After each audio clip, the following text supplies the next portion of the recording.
In all honesty, I was thinking, please don't make him get worse. Like I was just really praying that he's not gonna get worse after this stress. And some people actually question whether this dog is really 31. The most striking difference between the way all of us feed our dogs and that he sources all his food from the village. I know that there's a combination of elements and factors why Bobi is as long living as he is, but I cannot hide my emotions when I'm talking about it, because it's just like, and I don't want to hide them, but it's like it's been one of the most spiritual experiences of the past several years, for sure. Like, we are not here to tell them you have to stay for us a little longer. And it's also not failure if some dogs live shorter lives than others. But obviously out of, for selfish reasons, we want them to live long. I started supplementing with other supplements, then I felt that we could do better. I was asked to do to create a formula for minerals and amino acids for a pet food company in the early days. And then I started seeing these amazing changes.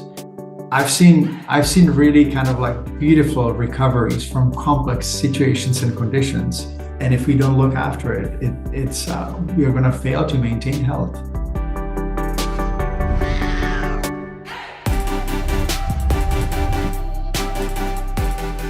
Hello, my name's Catherine Edwards, host of the Live, Love, Learn podcast. And in today's episode, you are in for a real treat. Now, this is about dog owners, and my guest, Dr. Peter Dobias, who's been on my channel before, he is one of the world-leading holistic vets that has really devoted his life to educating all of us about how to help our dogs live a long, happy life. But this podcast isn't just for dog owners. Everything we talk about today can be applied to any animal in your life, and equally important to us, our humans, because never has it been more true that happy human, healthy human means healthy dog, and vice versa. So let's all learn from each other. There's so much more than 5 tips in here. I promise you that every single person, regardless of whether you're a dog parent or not, regardless of whether you've grown up with animals or they're new to you, or you just want to understand more about the decisions you make and the impact. So we discuss Bobi, the world's oldest dog, 31 years old, the impact of social interaction and freedom of choice, and not micromanaging too much in either your own life or your animal's life. Of course, diet, exercise, nutrition, and chemicals in and out, detoxing the body, healthy teeth. There's so much in here for everyone. So please sit back, enjoy, stay curious, and let us know what you think in the comments below. Thanks for watching.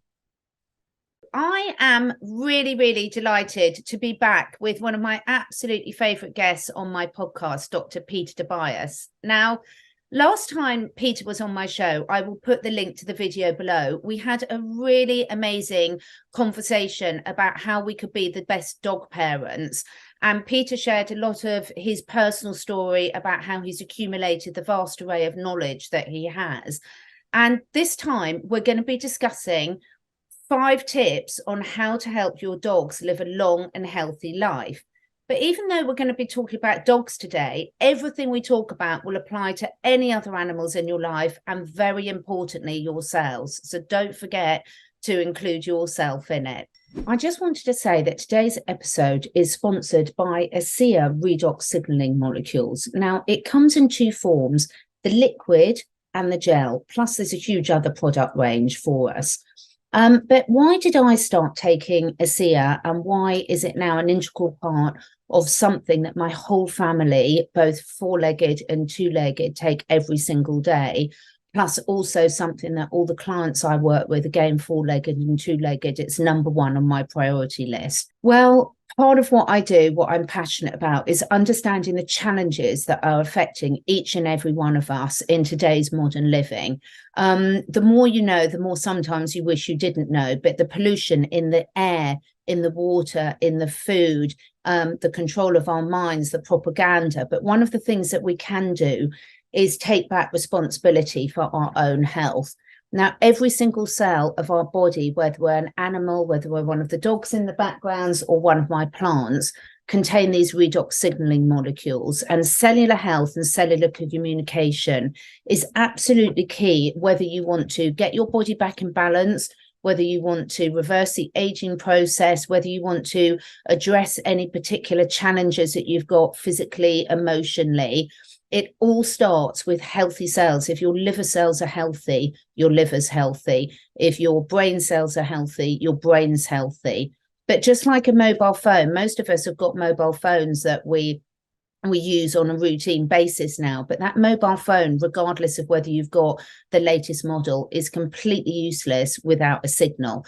So what does this technology do? The gel is something that you can apply topically over particular areas of concern, whether you want your skin to look better, whether you've got a cellulite, whether you've got an area that's causing you a challenge. The liquid is something you drink each and every day to top up what should be in your cells anyway. But when our bodies are stressed, diseased, challenged, or as we age, we make less of them. So personally, I wouldn't be without it. My sleep's better, my energy levels are better, my mood's better, my mobility's better. If you want to find out more, the details are below. But I'm so grateful that this came into my life, and I'm so grateful I can share it with others. I hope you love it as much as I do. Let me know. Peter, before we get started, for those people that haven't watched your first interview, and I would really encourage people to go back and watch the link below to watch that. But you've inspired me for so long because you've got over 30 years of experience as a veterinarian, but in a background, both holistic and conventional veterinary medicine. So it's given you a really great perspective on the way that you approach health for yourself and for all animals, animal homeopathy, natural nutrition.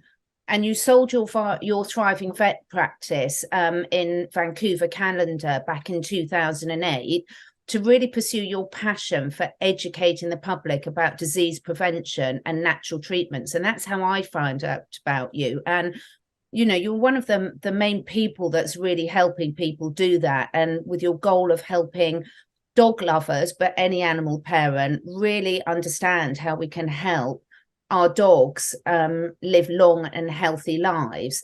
So first and foremost, welcome. How are you doing? Thank you. I'm great. I'm really happy to be here. I've been so excited the whole morning. I was thinking, okay, we're going to talk to Catherine. And, when I'm listening to you, all I am kind of reminding myself, it's just about learning continuously. It's actually, maybe we have a little bit of knowledge and we gather more and we can make some difference, but the learning never stops. So, I don't want it to sound too grand because really, like, we're constant students, like bachelor students. And it's humbling to know how much knowledge there is that we haven't discovered. And it's really exciting to actually hear other people discovering new things and learning from each other and kind of being in a community of like-minded people. That's really nice. So I'm really glad to be here. Thank you so much. And I agree with you. There's so much to learn. I mean, I've got my two dogs. We've got Indy on the sofa behind. Lola's just at my feet here. And these two dogs I've had dogs all my life. I'm so lucky I've grown up with animals of all species, loads of species. I like a lot more. But they've taught me so much and are continuing to do, because they've still got a few challenges that I haven't got to the bottom of yet. So, every person we interact with, every animal we interact with, there's so much we can learn from each other.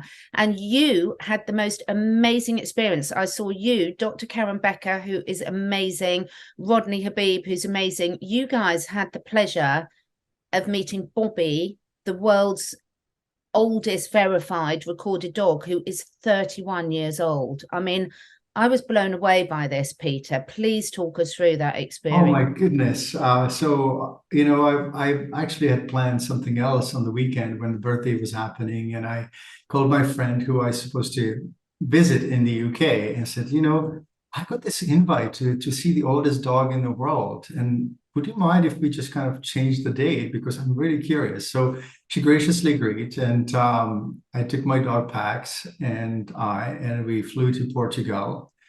For those people who don't know how I fly with my dog, I'm a sleepwalker. I sleepwalk through glass door. And when I was in my 20s and I almost died. So I actually have a service dog who can help me and prevent me from doing that again. So anyway, we flew to Portugal, and we met Dr. Becker and Rodney, and the first evening we actually met the canine community in Lisbon, and it was really great. Like I usually am not a big fan of big crowds and so on, but this was a really small group, and they were just so nice and really excited. So it's exciting to be there. What I noticed that Portuguese people are really they are so full of kindness, and they live with their heart. And so the next morning we woke up and we drove to the birthday. We actually were invited to a lunch with Bobi and his family. And so we kind of got an insight into the simplicity of their life. So we drove into this little quiet village. And, there's a very small house with a garden beside it. Beautiful, lush garden. I'm a gardener, so I noticed that immediately. And as we were walking through the main gate, Bobi was actually chased by this little girl who was trying to pet him all the time. And there were not many people, so it was very sweet to actually see this dog who looked more like he was 15-ish, maybe 16, 17. And I couldn't really wrap my head around it that it was actually a dog. So there was a dog that is 31. So first, there's so much to talk about. Obviously, we said hi to Bobi, and the interesting part is that he doesn't actually have gray hair, and he does have basically genetic predisposition to longevity and no gray hair. So this dog doesn't really look 31. He doesn't even on the outside. He's a little chunky and so on. And some people would kind of comment, "Oh, he's heavy. He's fat." He's fat 31. Who cares? Yeah, exactly. So Pax, my dog, and Bobi met, and I was just kind of thinking maybe they kind of learn from each other. Maybe Pax can learn a few tricks. But the whole noon or the lunchtime was very simple. We got a dish of sardines, some salad and fruit salad, and it was all just really simple in a tent-like setting. And one thing I noticed that on the ground, instead of basically having some sort of pavement, there was soil, and then on top of the soil, they actually put cut grass and rosemary. So everything smelled like rosemary. And so every time I smell rosemary now, I remember Bobi and the whole family. So, again, just very simple environment. And Lionel, the owner or guardian of Bobi, I'm not going to call him owner. We're not owners of our dogs. He is actually the most strikingly intelligent, but also very simple person who has been thrown into this kind of like celebrity status a little bit. And it was actually his friend who decided that Bobi should be known to the world, and he filed the application. And then basically they did all the DNA testing and telomere testing to make sure that this is actually correct, and the veterinary records testing. And some people actually questioned whether this dog is really 31. I know that Lionel has made zero money from this. He actually refused any donations or anything like that, and he just basically, I trust him 100%. Yeah. That was, and talking to him, there was this genuine kind of love that is beyond the love that I witness on regular basis. Like it was just like a connection. Like he was 6 when Bobi was born in the little shed on the property, and he even showed us the little shed where he was born. And they're just like twins. Like it almost like they're just like so connected on the soul level that there's like it was just so beautiful to watch, and some of the interactions when they kind of connected and so on. And then Bobi was very willing. In the afternoon, there was about 25 guests and 80 media, but the media were actually not too obnoxious, because these days people have basically small little camera and microphone at the most. And Bobi, actually, we could see we were a little worried that Bobi, it's going to be too much for Bobi. But he kind of paced himself to a certain degree, and he put himself away during the celebration. And then, the villagers and the whole village came and they were dancing, and Bobby was in the middle, and it was just really sweet. Um, Obviously, photo shoot and all that stuff was done, and I was really happy actually when the celebration was over. And the next day we came for Facebook Live with Rodney and Karen, and Bobby was just kind of hanging out. He was resting. He was quite tired after that, and we were a little worried that that he overdid it. And in all honesty, I was thinking, please, please, please, don't make him get worse. Like I Yeah. was just really praying that he's not gonna get worse after this stress. But he seemed to recover, and on that second day we had a little bit more connection with Lionel, and he said, I said, first, you've inspired all of us, because he was thanking us for advice and giving him some suggestions and so on. But I said, we're learning from you. Mm. It's not the other way around. Like we can give you some suggestions how to deal with certain issues, but we're learning from you and we want to know. And so he obviously, we talked a little bit about his food and about his diet and so on. The most striking difference between the way all of us feed our dogs and that he sources all his food from the village, Yes. from meat to the vegetables and to the well water. But we can't really replicate this kind of environment very easily. Most of us can't. But I could see the garden was just lush and rich, no chemicals. The well water, he was pointing to the well that was in the back of the garden. And they have the municipal water, but Bobby was getting the well water. Bobby was eating the meat from the village, where he would barter vegetables for meat and so on, or eggs. And so there's still this kind of like barter system. And I know that there's a combination of elements and factors why Bobby is as long living as he is. But, if I could summarize, I think that it's really like great start. Not much of an invasive therapy or veterinary care. I didn't ask him about the vaccines, but I doubt that he was getting anything beyond the initial ones. Definitely local chemical-free food. But there are some other things, definitely love and the care from the owner, the connection. But Bobby also would, every day at 4 o'clock, he would basically get up and he would go to see the village dogs. Yes. So he would go for a walk, and he would see his group, right? It's like, I can only compare it to this group of old men that I see at a local village here in the Czech Republic when I go to swim. There's this group of 4 guys, and they just kind of walk together with the canes, and they're really funny, and they sometimes say something inappropriate, like guys, right? And so I see Bobby doing the same thing, that he goes to see his dogs and socialize. And social fitness is super important. He also has obviously other dogs around, and he had his best friend was a cat that actually passed away this year, so that was really hard for Bobby. And he obviously was quite sad. He wanted to make connections with packs quite a bit, and he definitely thrives on being with other dogs and with people. So that was it. I could talk forever, but one more thing that I don't think I'll ever remember, and it was very humbling and also reassuring that we all are the same.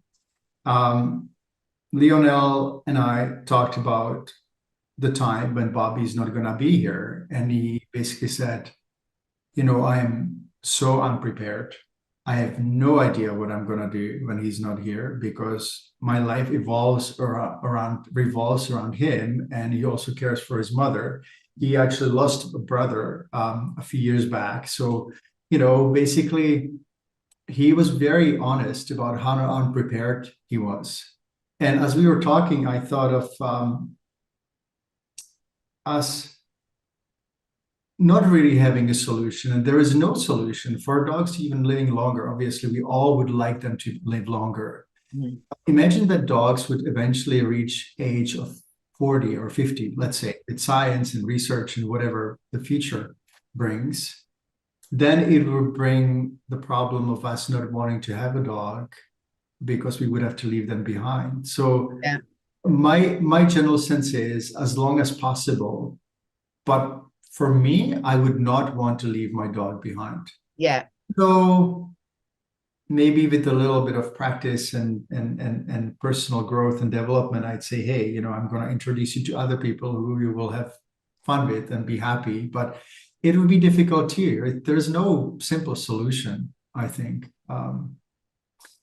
Yeah, so we left Portugal with Pax, and I came home, and I couldn't stop thinking about Bobby, and we put him actually for mobility. We put him on some, and for regeneration, we put him on omega oils and heavy doses of that, and he's doing really well. He's had a little bit of an ulcer around his bum, so I helped Lionel to kind of. I taught him how to clean it and how to treat it, and that was really at least I could do a little bit. But really, in summary, both Dr. Becker, Rodney, and we all were thinking like, what an experience! What a treasure. I can't even describe how much it impacted me on so many levels. And the other thing is, when we came back from Portugal, I I thought, why don't we just do a little bit of a fundraiser? Like, nobody has given actually Lionel money for the party or anything. Some of the entities would ask for a party, and media would come and so on, but he would actually pay for it himself.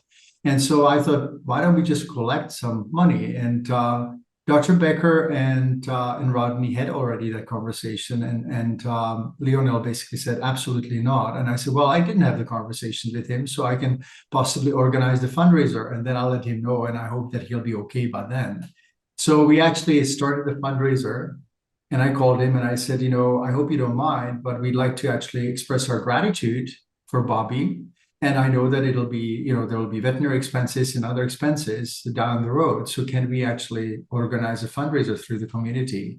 And he basically said, absolutely not. So as soon as we organized it, we had to shut it down and return the money that was donated. And so some people say that Lionel, did it for the money. And I know for sure that he didn't. Yeah. And he basically, I think that one of the reasons why he didn't want to have anything to do with the fundraiser was that he didn't want people to think that he did it for money. So it was, on some level, it was beautiful.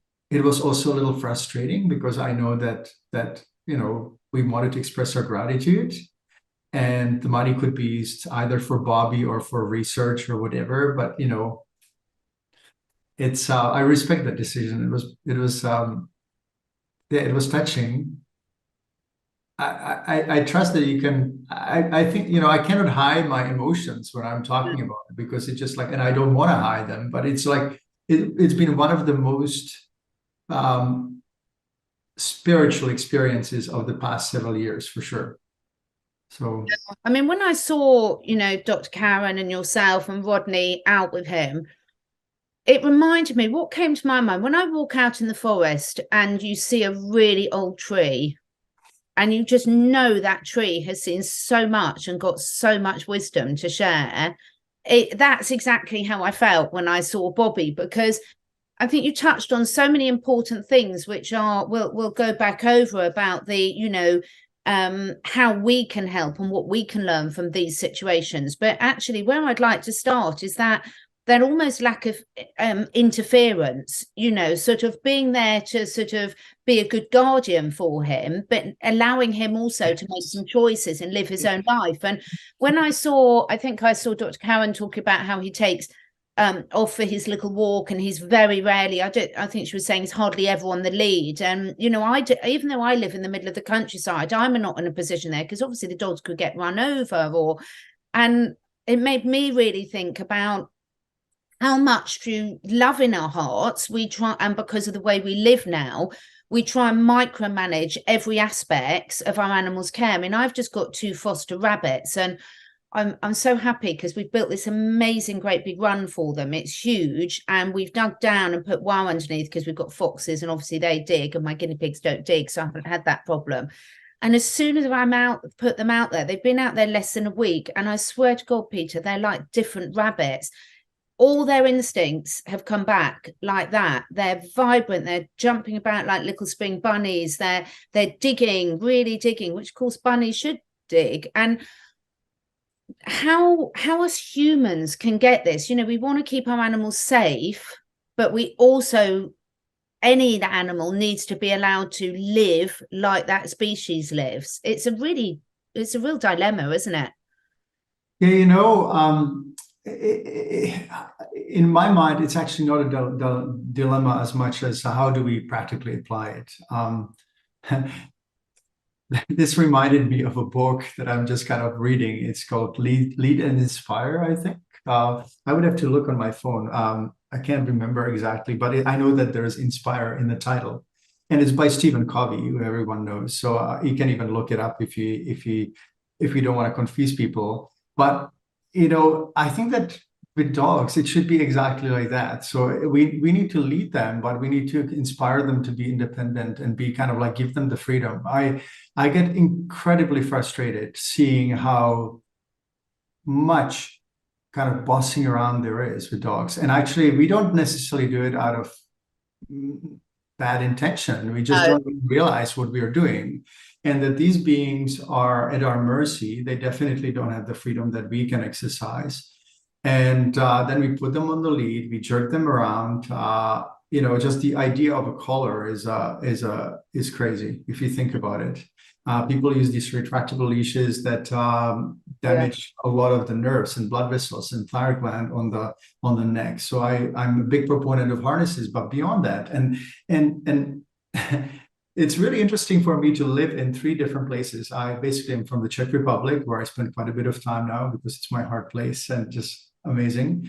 It's also the most dog-free country, meaning that people give their dogs freedom beyond what I've seen anywhere else. There's about 70% of dogs on the street in the city of Prague walking off leash and walking well. Wow. And this kind of made me realize when I started coming back here that dogs are fully capable of understanding the concept of the sidewalk, of where they should walk and where they don't walk. But if we don't give them the freedom, and if we don't train them enough, then they're out of control and they don't respect cars. They don't really understand that. And there's differences between dogs, of course. We have to be mindful. And then there is Canada, and interesting enough, with the freedom, there is like fewer aggressions. In Prague, a lot of dogs are neutered. In Europe, a lot of dogs are neutered, and they actually get along. Most of them get along just fine. In Canada, there's great outdoor spaces, but the restrictions are much greater. If you go on a walk, you have to put your dog on the leash here, take it off here. It's totally confusing, but even more so, dogs are not used to socializing together, and they're so much more aggressive. And maybe not aggressive, they're just anxious and they flip out because they just don't know how to behave. On top of that, there's still the recommendation that puppies should not be socialized until 4 months of age, which is criminal. It's like telling parents you can't make your dog or make your child see other children until they're 6 or 10 years old, right? So it just doesn't really work. So I think there is more restriction, there is more behavioral issues. Yeah. And strangely enough, I see the same with people. The more rules there are, the more people act out and the more people are not happy. And comparing Prague, Vancouver, and then Maui, it's very interesting. The North American culture is much more prone to, we're much more prone to tell people what to do.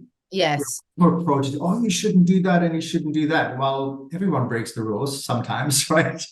But people are so keen to tell others what to do, which almost never happens unless I run into a foreigner and then I'll have to explain, you're visiting here and it's our culture and we are really proud of it. So tough luck. Yeah.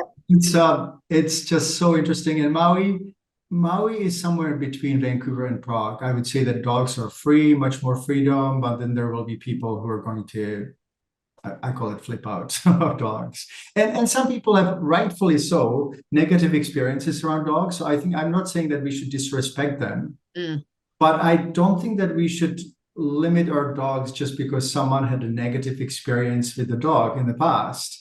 It's like if there is it's like punishing all people just because there are a few criminals. Yes.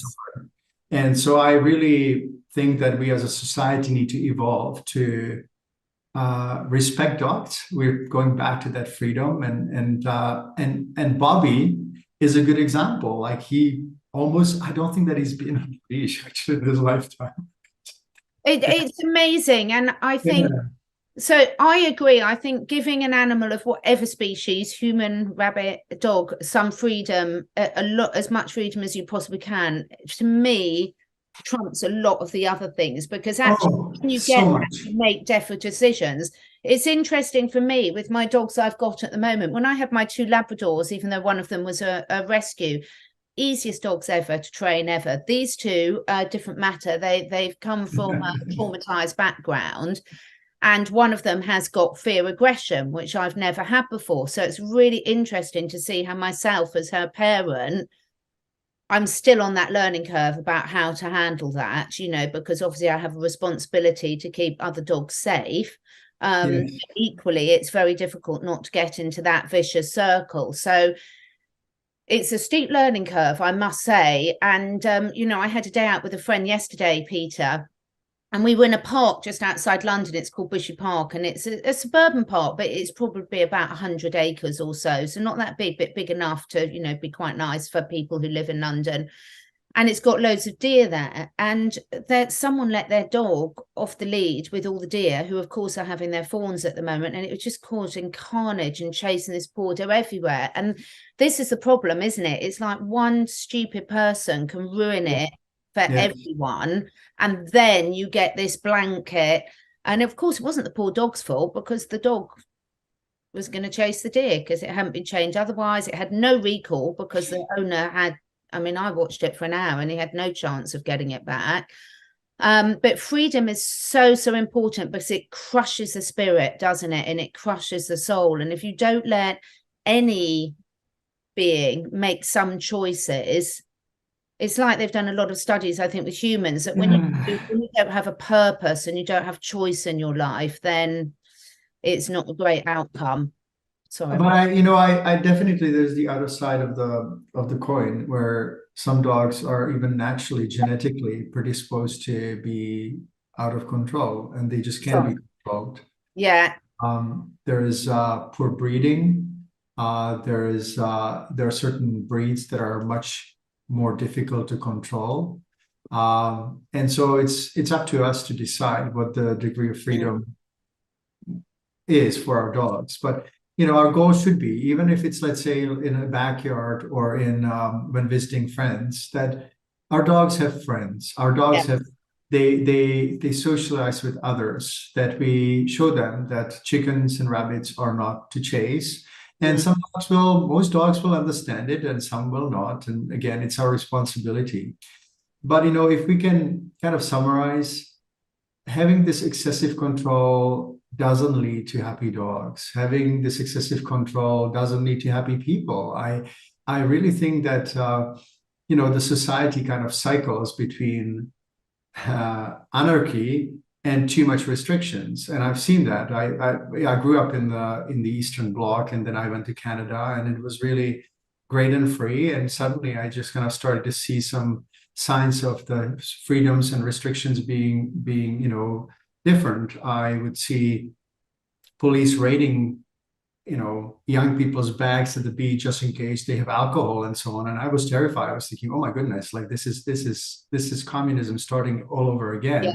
And as time progressed, like obviously that has become more and more, and now we almost can have a different opinion than the mainstream, and that's become a big contentious issue, and obviously in our society and politics, and I think that for people to travel and see that there can be organized society without being controlled, there can be organized dog community without being excessively Yeah. controlled. Having these dog park ghettos where it's really traumatic for many dogs. I Yeah. don't believe in it. But at the same time, like just kind of just it is so true that the level of development of society is reflected in how we treat animals, right? Overall. Very much so. And in the UK, Catherine, you guys are at the forefront of being the dog lovers and animal lovers extraordinary. Every time I end up in the UK, I am blown away how much more advanced you are, and polite and respectful. Like I spent the weekend in the UK with my friend, and yeah, it was really nice. It was really nice to see. I think, we do generally love animals, but I think, the problem is there's a lot of lack of education now, in terms of how to keep them, because a lot of people have lost that connection with nature and the land, and what you grew up with thinking was just pretty common sense. Now, unfortunately, there's a lot of people that haven't had that, and therefore they do need telling again, which is really important, which brings me on to my next subject, which is the food. Now, food is something you've been teaching people about dog nutrition for a long while, because you've seen both sides of the scale about what getting it wrong can have such disastrous effects, of course, for ourselves as well. And, the challenge is now is a lot of people will go into their supermarket and most of it isn't real food. But you noticed that Bobi was eating really locally and natural human food, not out of a can, not out of a bag. Yeah, so there were some moments actually when we learned what Bobi ate Yeah. that were quite shocking, because Bobi gets onions on regular basis, cooked onions and some stews and raw vegetables. So it's not all raw meat, and it's more of a stew kind of diet, with basically just everything thrown in it. And I think that he gets some table scraps as well. I know from the information that I got from the people around Bobi that there were some attempts to actually quieten the owner to that he doesn't feed kibble. But obviously that didn't happen. But I'm not gonna get into the politics of it. But obviously, learning that a dog that is 31 has never had kibble is not Yeah. good for business. So I'm a big believer that truth always wins. When the Velvet Revolution in the Czech Republic happened in 1989, Václav Havel, the first president, his motto was "Truth always wins." And this is about medicine, about health. Like, no matter what entity tries to kind of hide information or tries to convince us otherwise, the truth will always seep through. And it may not be through the professional circles, it may be through just us talking as a community. And I think that there's a lot of positive development, and it doesn't need to be through nastiness or accusing each other. I know that those people who make, let's say, processed food, they believe, most of them, or at least some of them believe that that's what is best for dogs. Yeah.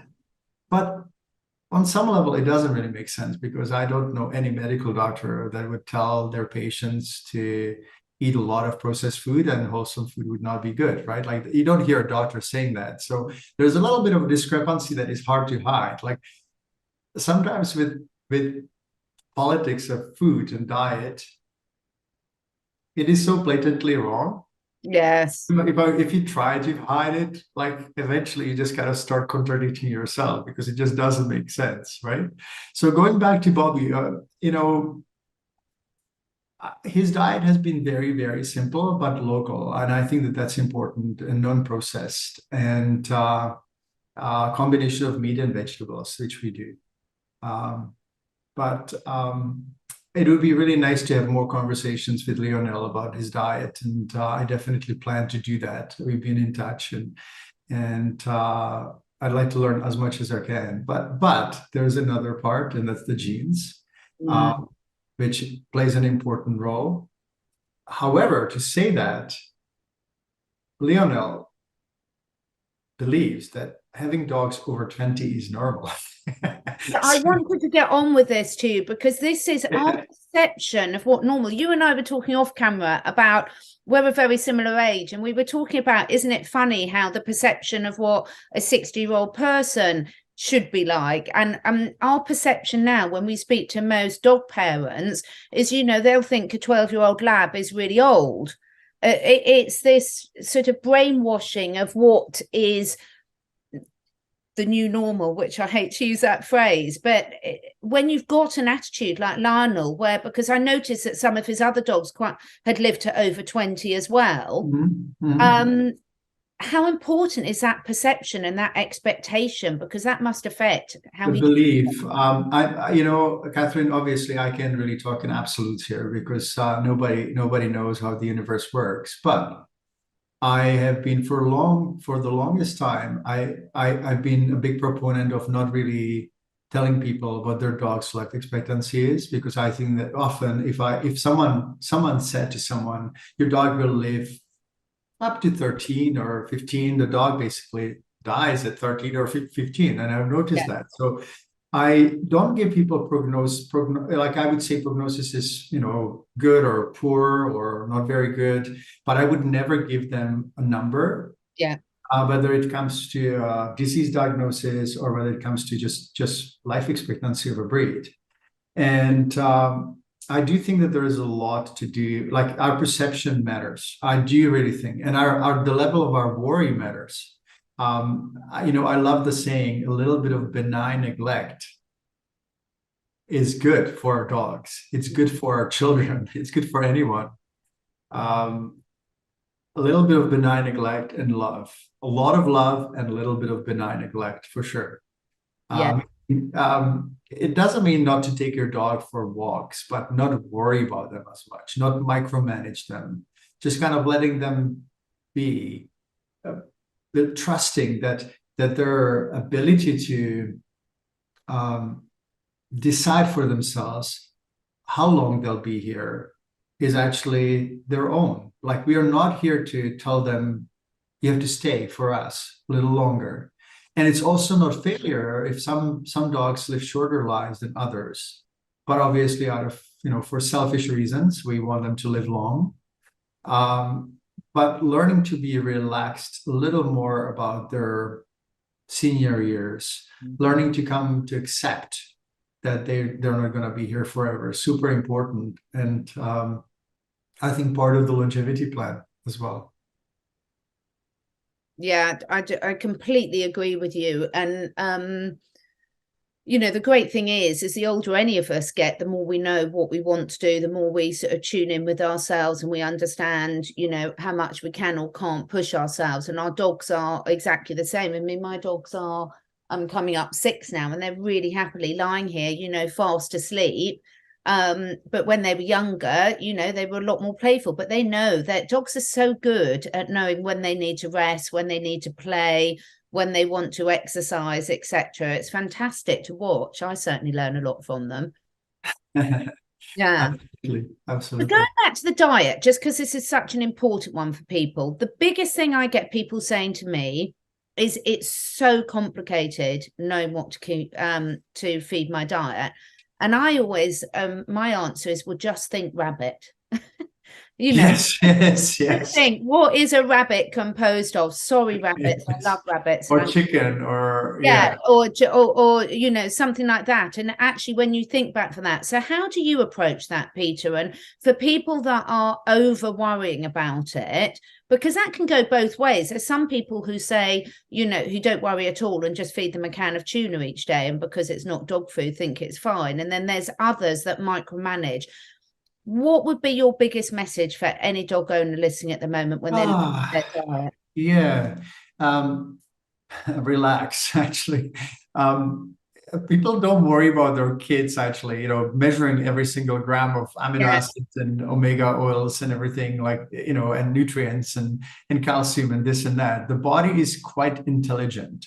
And if we don't clutter it with junk and toxins and give it healthy, balanced diet that is close to the natural diet of canines, then we are fine. And, again, uh, there are certain ratios and proportions. I put together a little recipe maker that people can use, and it just kind of gives you an idea of what the proportions could be and what choices you have. But ultimately, um, it is really it's quite simple. What I do, I feed bones, I feed meat and vegetables, and sometimes I feed organs. I must confess that I don't feed organs as often because they're not as easy to yeah, get, and sometimes they may not be organic, and I don't want to give junk to my dog.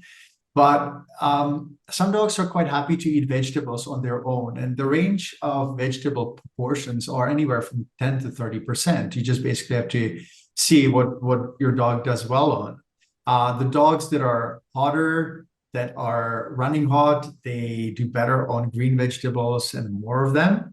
There are certain principles of what meats dogs do well on. The colder dogs would do better on poultry and warming meats. The hotter dogs would not do well on poultry in general and would do on better on cooling meats. The principles I find really correlate and are aligned with the Chinese medicine principles. And I've observed it in many dogs. My first dog was Chili, and he was great on poultry. Pax is hot, he's not great on poultry. So I don't necessarily force it.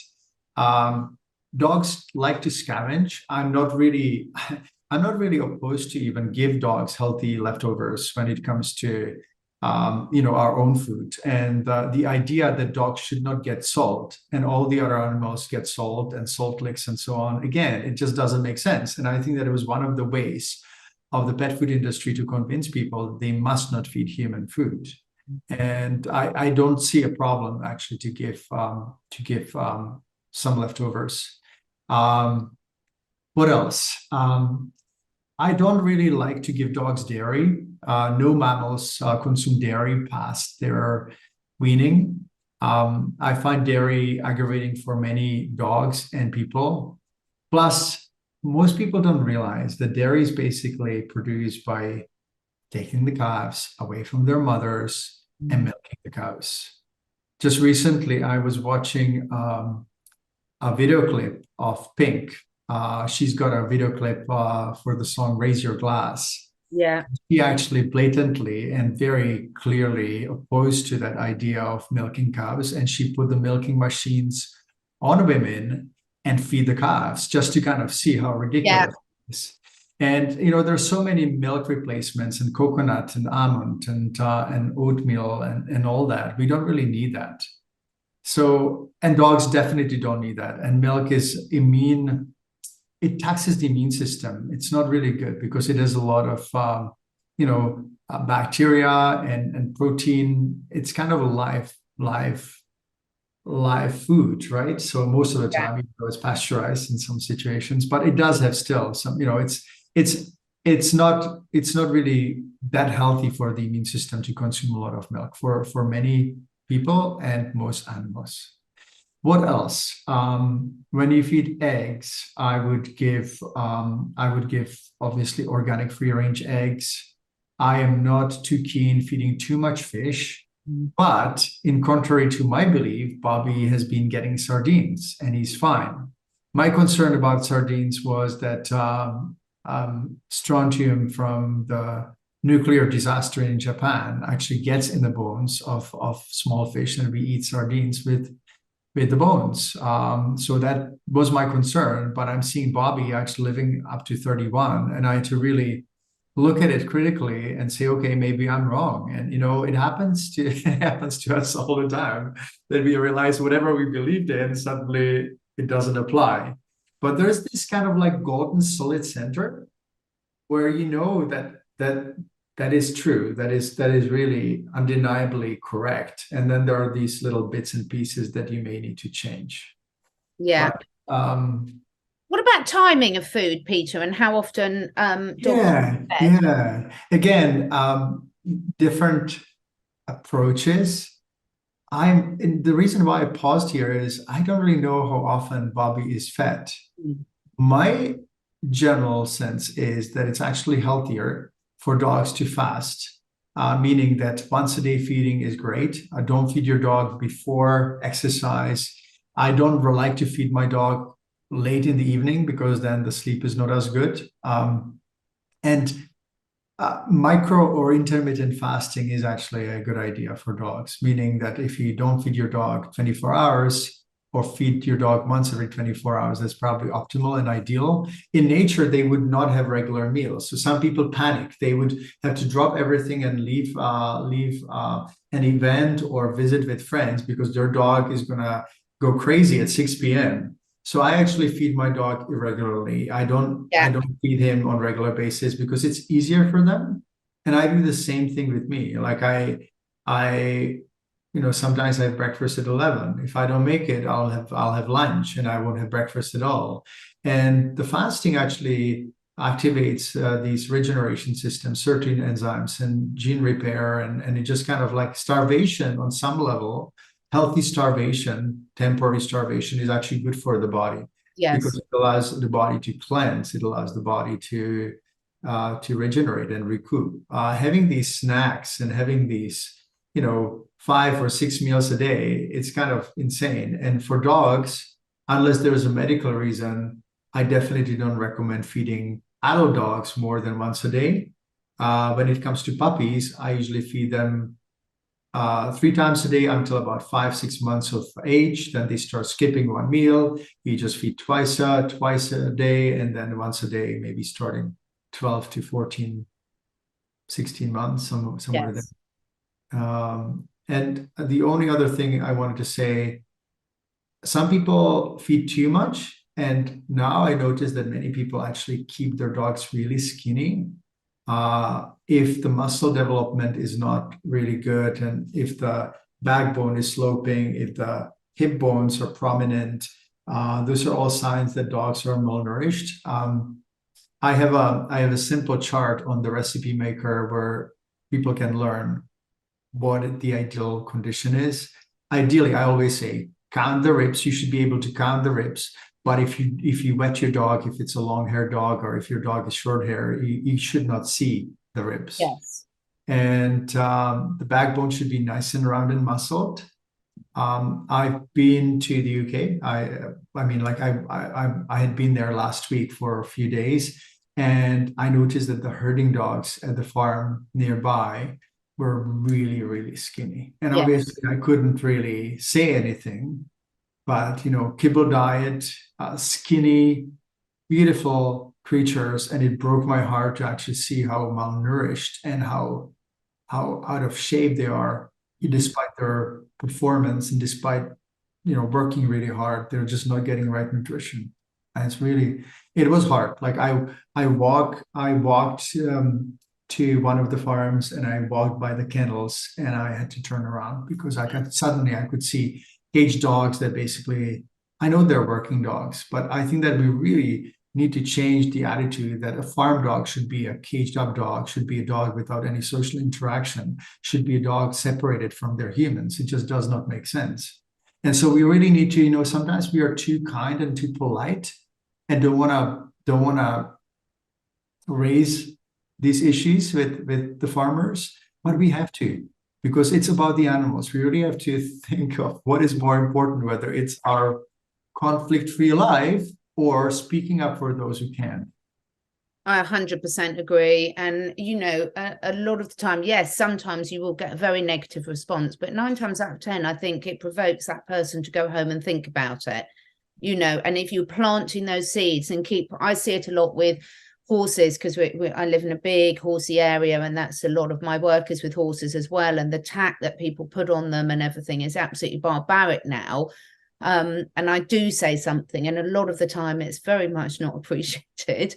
But Yeah. it's planted the seeds and then you do see changes. Might take a week, it might take 10 years, but at least if you're being an advocate, because as you say, a lot of the time it's because people are living busy lives and they just haven't thought to ask the question. Yeah. So we've got freedom, we've got social interaction, we've got feeding. What would be your next sort of biggie in terms of longevity? One of some of the best things we can consider for our dogs? When it comes to diet, obviously balancing diet, it's been a real eye-opening experience throughout my professional life to see how much we've ignored nutrition and nutrients because we source our food from soils that are depleted, whether it's the meat or the plants. Now, we don't recycle the compost back to the fields, so naturally there's a lot of depletion, and we're not as lucky as Bobi and his dad to live in the village where these principles of healthy agriculture has been maintained. Like most of us actually source food that is depleted. So, I started supplementing with other supplements. Then I felt that we could do better. I was asked to do to create a formula for minerals and amino acids for a pet food company in the early days. And then I started seeing these amazing changes. And they were actually greater than I thought they should be. And then I started to think, because I like to garden as well, and I've been gardening since early age. My grandfather was a herbalist, and he had a whole bunch of herbs, and I picked that. And then in the early, maybe mid-20s, we had a garden here in the Czech Republic before I moved to Canada. So I knew what it looks like, what a depleted plant looks like, what tomato or potato or apple tree looks like when it doesn't have the nutrients. We all recognize it. And I started to think, it makes complete sense because we are even more complex than plants. And if we don't get all the building blocks, how can we expect the body to thrive and age well and repair itself when it doesn't get the nutrients? So I actually kind of took on the simpler route. I thought I'm going to create a system that is simple enough for people to be able to follow it, but it will make the most difference. So I didn't really focus as much on specific problems, but created fermented vitamins, created probiotics that are canine specific.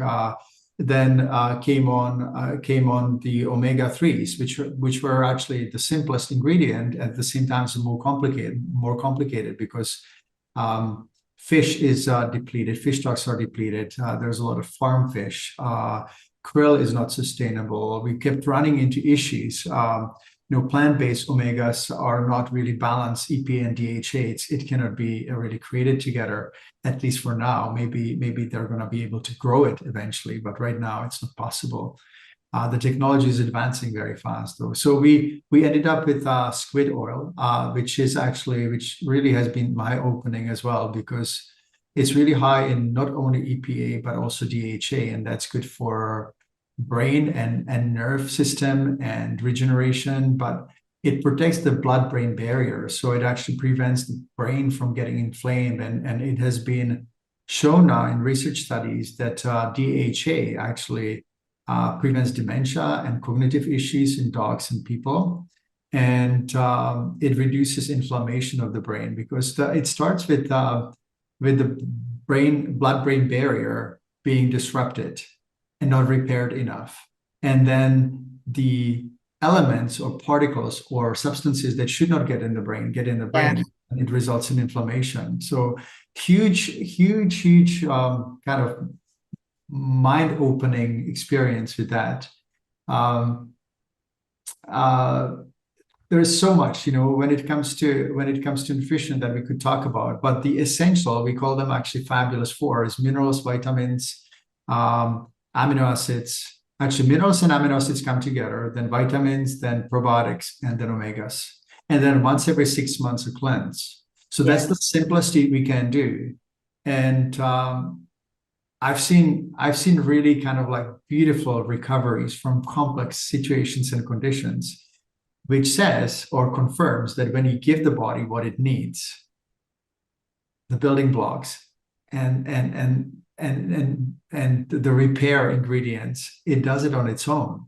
And then obviously you're left with some of the conditions where you need to supplement hormones for hypothyroidism or Addison's disease, or you have to treat Cushing's disease or something like that. It's much more complex. But most dogs actually beautifully recover when we provide the nutrients. And then there is another kind of element that I put a lot of emphasis on, and that's spinal health. Yes. Huge, huge, huge. Spinal health, in my mind, is like half of the win. Mm. So many dogs and so many people have back pain, have back issues, have inflammatory condition along the spine. And I see the spine as the energy highway to the body and to the organs and skin segments and muscles and so on. As soon as the spine is misaligned, the muscles tighten up. It prevents the blood flow and nerve flow and energy flow to the organs and skin segments and muscle segments. And that's how it all starts, right? And then the body and the patient, the dog, human starts compensating, and certain areas get tighter. And again, when they get tighter, the restriction happens in that area, and it's like a vicious circle. And there's two things that you can do actually several things you can do for spinal health, but one of them is definitely exercise and variety of exercise, but also preventing injuries and core strengthening. And there are enough animal physical therapists that will tell you how to exercise older dog, and they will tell you how to adjust the spine when it's congested and when it's injured. I actually did a Pilates class yesterday, and I just misunderstood the teacher, the instructions, and I lifted my legs much more than I was supposed to. And this morning I woke up and I'm feeling a little tension. So I'm experiencing intramuscular needle stimulation or needle therapy. So I put acupuncture needles in a few spots, and it's fine. The bizarre thing is that sometimes you learn about these connections between different parts of the body in a personal experience. I had for about 5 days, about 3 months ago, I had really sore throat, and I thought I had strep throat or something, and it wasn't getting better. And I was thinking, this is kind of weird. And then I was thinking, my neck is a little sore here. I do a lot of computer work, so I put a few needles in my neck in the middle of the night because my throat really hurt by day 5. I woke up in the morning, zero sore throat. And so it kind of tells you how connected it is. Or dogs that have diarrhea often have lumbar spine issues. Dogs that have cardiac conditions have actually interscapular spinal issues. One of my very dear friends has atrial fibrillation. She's in her 70s. And I just talked to her recently, and I said, how is your back pain? How is your back? And I was able to touch her back, and she was like a board. And she said, of course, like I have sore back all the time. And that's something that we often forget, that the spine is the highway of the energy in the body. And if we don't look after it, we are going to fail to maintain health. Yeah, and so many people, it can be quite hard for them to pick up, because the dog might not be obviously lame, but when the more trained eye, as you say, luckily there's a lot of good therapists around there now that can work with your dog and show you what to look out for, and then also help you with exercises, well-fitted harness, which I know you're a big proponent of, to actually help prevent the the injury coming back again. So important. One of my dogs, Lola, she's always doing zoomies and twisting and turning, and it makes a difference. But I'm very lucky with her because she tells me straight away. She's really obvious with it, even though she's not lame. She'll look at the area, and I'm a big fan of red light therapy as well, and using that to open up the energy flows. So we've got spinal health, we've got supplementation and sort of detox. We have got food, we've got social, and we've got freedom of choice. Anything else? Oh my goodness, absolutely. Healthy teeth, super important, often neglected for a number of reasons. People, Yeah. number one, people worry about feeding bones to dogs. And there's a useful blog on my website that actually gives people a really good idea what bones are safe and what they're good for. Many people make the mistake of giving marrow bones to large dogs and they crack their teeth, which is quite dangerous. The bones are harder than the teeth and they crack them. Uh, you know, I've seen some dogs having really terrible teeth, and there are people say, I don't want to do anything. It's much safer to actually follow the recommendation of your veterinarian and get teeth cleaned and then maintain them without needing to go for another anesthesia. And I give really detailed instructions. If you go to my website and just search for dental care, it's going to come up with a really detailed blog and also bone feeding instructions and all that. The problem is that when dental care is neglected, when there's tartar buildup, the bacteria will spread in the kidneys and the heart, and it often gets damaged. They often get damaged. Renal failure is very common in dogs that have bad teeth, and so is cardiac insufficiency and valvular disease. So when the bacteria basically harbors in the valves of the heart and will damage the heart. So dental care, try to go with minimal immunization. I am a big proponent of minimizing vaccines. I've never seen a dog ending up with parvovirus or distemper infection past 6 months. And usually there are dogs that are neglected. They come from really poor sanitation environment. They would just be neglected. They would be parasite ridden and so on. So it's not that an average puppy will get parvovirus or distemper, but it can happen. I usually like to wait until 12 weeks, because if you immunize before, and this is something that most people don't know. So if you immunize before, you actually get rid of or you destroy the antibodies, the maternal protection. And I will explain this. Maternal antibodies are acquired through the milk, mainly, and sometimes through placenta, in cats more than dogs. But when puppies are immunized through the milk by the immunoglobulins from colostrum, they're protected until about, I'm just going to say 12 to 18 weeks, maybe a little more, a little less at the upper spectrum. But they're protected. And if you give vaccine, the vaccine basically neutralizes, it latches onto the antibodies and basically destroys the antibodies. So dogs that are vaccinated before the immune system can actually produce an antibody response, you basically reduce the immunity. So I strongly encourage people not to vaccinate until the age of 12 weeks. Before 12 weeks, you may want to socialize with puppies from the litter. I don't think that there is any need to expose dogs to other dogs.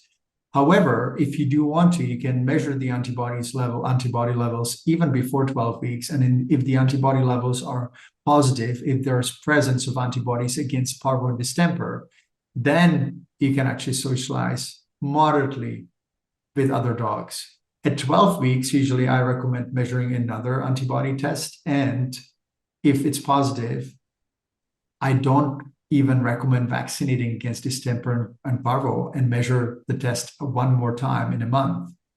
And if it's positive, then it's very likely that if your dog will be socializing with other dogs, they will just mount an immune response and it's fine.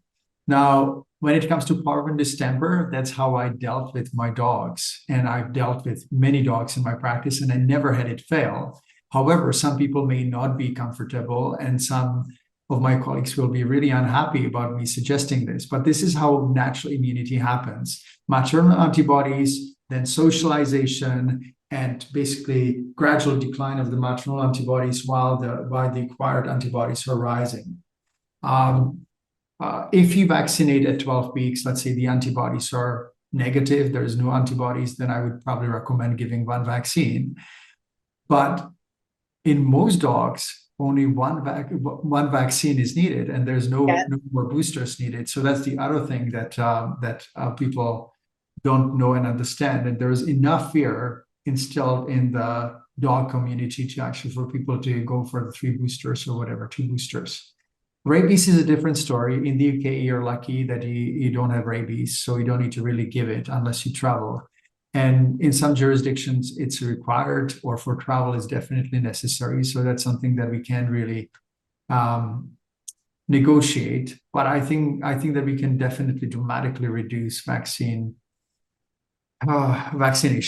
The other thing people complain about is that kennels or daycares require vaccination, and I would always recommend to suggest that you sign a waiver for daycare or something like that if your dog isn't vaccinated, or provide the antibody titer test.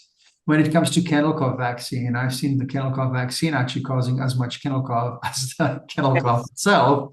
And sometimes I suspect that the kennel cough vaccine actually has a propensity to spread the virus around, or the bacteria, with Bordetella bronchoseptica. That's the causative agent. So, and there's some other vaccines like Giardia vaccine, Lyme disease vaccine. I would stay away from them as much as I could, because for Lyme disease vaccine, for example, when I used to give it in the mid 90s, I saw puppies that would be 1 year old, or very young dogs with arthritis and spondylosis of their back, and I am convinced that it was from the vaccine. I don't have a definite proof, but it is just unheard of that young dogs would have severe arthritic changes repeatedly. And that's one of the reasons I suspect why the vaccine has not been approved in people, because it's just not safe. Yeah. So, ticks are a big problem, of course. What else? You asked me what else would I add. I think that try to use drug treatment of any kind as the last form of defense. In most of the situations, we don't really need to treat diseases with drugs, and in some situations we do, and we're grateful to have them. But we have to be mindful and careful, and obviously healthy humans.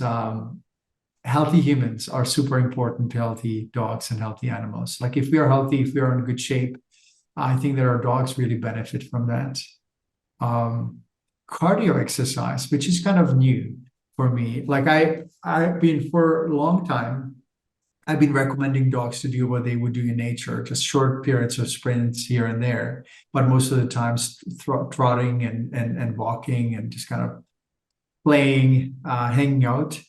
But there's some evidence that short bursts of activity actually may be really good for dogs and people.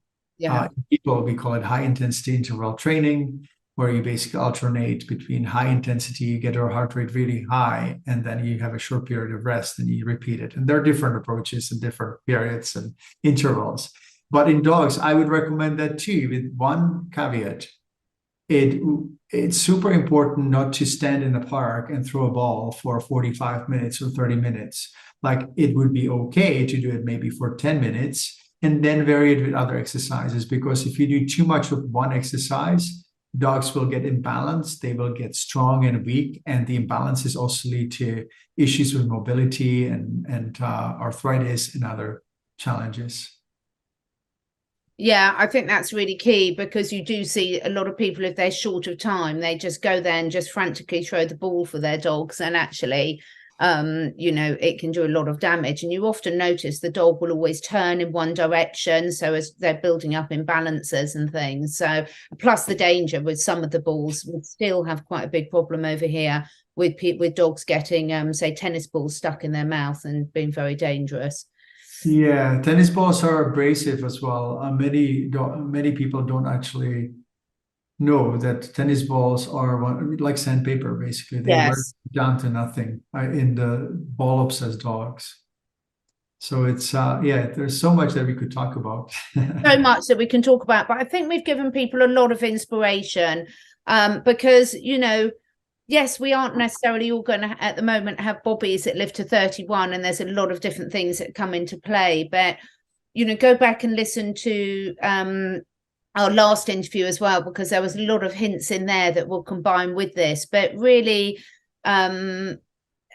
enjoying your dogs, enjoying the time with them, trying to get that balance between educating yourself but not over worrying about things. As you say, I don't know anyone that measures out their children's dinners. So but equally, it's great to sort of enjoy that learning process, isn't it, Peter? And really sort of realize that even if you've been brought up with dogs and have dogs all your life, just keep being curious and keep learning. Yeah, absolutely. And, it's important to remember that opinions are not truths. We sometimes get into heated debates about issues, and not everything, there's a big range of what is actually what would work, and every dog is different, every person is different. I forgot to mention one thing, and that is what I notice as well. I notice that people often take their dogs for a walk, and they take them out, but it's the interaction between our dogs and ourselves, the play, the cuddle, the combing, the whatever we do with them, that they really thrive on. And I have to remind myself, today is a playtime, and right now I just kind of take the toys out and be silly with my dog, and take time to cuddle or Yeah. massage, and they don't always need to be busy, right? Like that happens to dogs and it happens to kids, that we think that children have to be busy and they have to go from activity to activity, and parents go On the sofa, so sweet. and just hanging out. Exactly. Yeah. Just being there present and making sure that they have social engagement, that they have their friends, that we actually truly call up a friend and say, hey, can I bring your dog? Can I take your dog to my place, or vice versa? If you go for walks, just create a circle of friends where you can actually hang out together. It would be really sad for dogs, I think, if they were just lonely. And many dogs are lonely. Mm. And there may be senior people who no longer want to get their own dog, but they would be very happy to dog sit. And walk dogs. Yes. It's there's so many options. I think we just have to get out of our shelf a little bit, not shelf. Sometimes I mix up my English. We have to get out of our shell and get out there and connect with others, because our dogs benefit from it. They really do, and so do we. And definitely happy dog, happy human, happy dog. Get that balance right. Thank you so much. I've absolutely loved it, as always. Really appreciate all your time, all your wisdom. Thank you. I'll put all the links My to pleasure, Peter's Catherine. website. Your website blogs are absolutely brilliant. I'm always referring to them. I love them. Really well written, really helpful. So there's so much free information on Peter's website, and of course some brilliant supplements, so please do go and have a look at those. Thank you so much. Thank you, Peter. Really nice to talk to you, and I look forward to the next time. Take care. Bye-bye. Bye.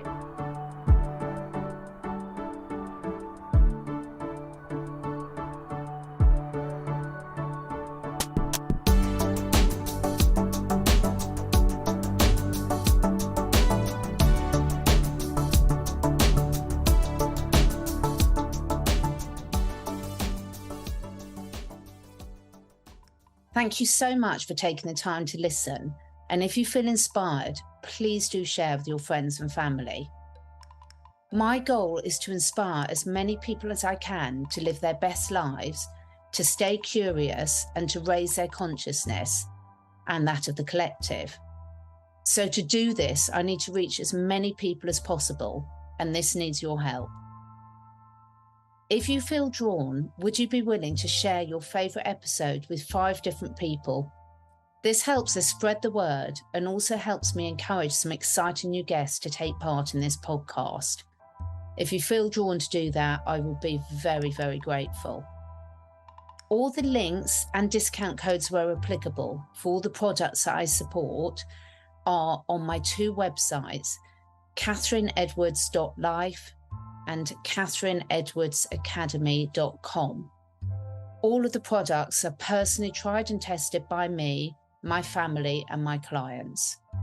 And finally, please do press the follow or subscribe button, depending which platform you're listening on. And above all, stay curious and stay free.